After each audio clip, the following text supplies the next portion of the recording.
mau bertanya Bu ya. Kalau kita mau memberi santunan kepada duafa, anak yatim dan piatu, cara yang lebih terhormat atau lebih baik, apakah dikumpulkan di dalam suatu pertemuan atau diberikan ke rumah mereka masing-masing? Syukuran, itu aja Bu ya. Assalamualaikum warahmatullahi wabarakatuh. Waalaikumsalam warahmatullahi wabarakatuh. Baik, kalau bertanya begitu langsung tutup poin. Jauh lebih bagus Anda hantarkan ke rumah mereka. Bu, kami permisi dulu ya Bu. Anda hantarkan ke rumah mereka. Bahkan bisa jadi Anda setelah sampai di sana ternyuh rupanya bukan sekedar dia butuh makan. Jendela rumahnya rusak. Anda tersentuh hatinya.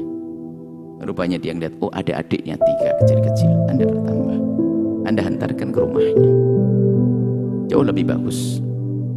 Dan kami tidak terlalu mendukung jika harus dikumpulkan, diundang ada orang. Suatu ketika ini kebetulan Anda bertanya begini.